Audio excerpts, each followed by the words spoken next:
দিদিমণি, আজকের বাজার থেকে হিংচে শাক নিয়ে এলাম, তো মুচমুচে করে বেশ পকোড়া বানাও তো দেখি। বাহ, হিংচে শাক এ তো দারুণ লাগে খেতে।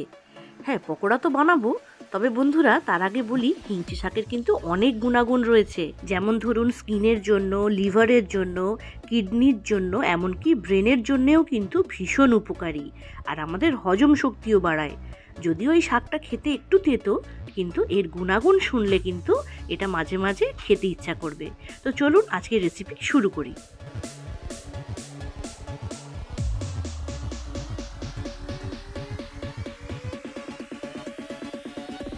প্রথমে আমি শাকের যে কচি ডগাগুলো, সেই ডগাগুলোকে কেটে নিয়েছি। তারপর পরিষ্কার জলে ধুয়ে একটু জল ঝরিয়ে রেখে দেব। জল ঝরে গেলে এই যে বেসনের ব্যাটারটা করব, তাতে খুব ভালোভাবে এটা লেগে যাবে। তো এবারে বেসনের ব্যাটার করার জন্য আমি এখানে পরিমাণ মতো বেসন নিয়ে নিলাম। আর বেসনের সাথে চালের গুঁড়ো দিলে কিন্তু এটা ভীষণই মুচমুচে হয়।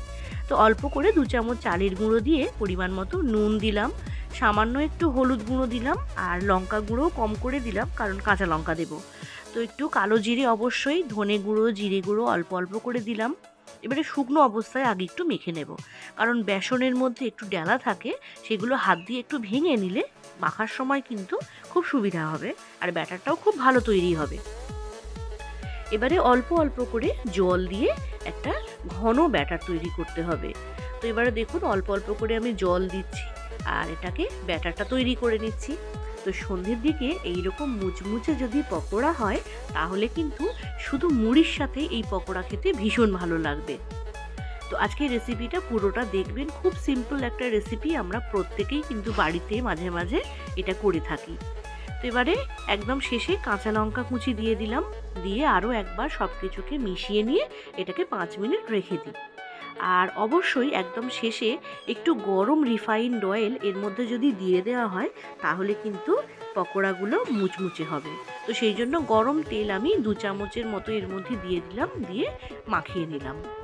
এইবারে আর কিছুই করার নেই, শুধু শাকের যে ডগাগুলো, সেই শাকের ডগাগুলো এই বেসনের ব্যাটারে ডুবিয়ে গরম রিফাইন্ড অয়েলে ছেড়ে দিলেই কিন্তু একদম মুচমুচে পকোড়া রেডি হয়ে যাবে।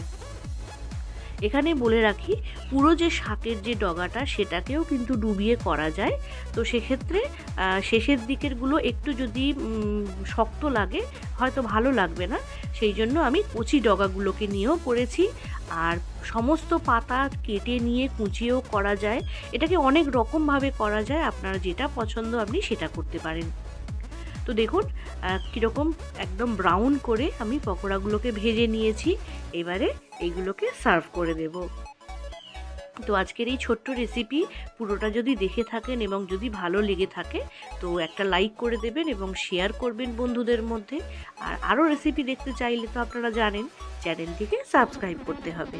একটা পকোড়া আমি এরকম ভেঙে দেখিয়ে দিচ্ছি, দেখুন কতটা সুন্দর কিন্তু মোচমোচে হয়েছে, একদম হাত দিতেই গুঁড়ো গুঁড়ো হয়ে ভেঙে যাচ্ছে। আর এটাকে আমি একবার দেখিয়ে দিচ্ছি এটা কতটা ক্রাঞ্চি হয়েছে, এটা আওয়াজটা শুনলেই আপনারা নিশ্চয়ই বুঝতে পারবেন। তো আজকের এই রেসিপি এখানেই শেষ করে ফেললাম। খুব সিম্পল এবং সহজ একটা রেসিপি। তো পরের ভিডিও নিয়ে আবারও ফিরে আসবো, সঙ্গে থাকবেন চ্যানেলের। সবাই ভালো থাকবেন।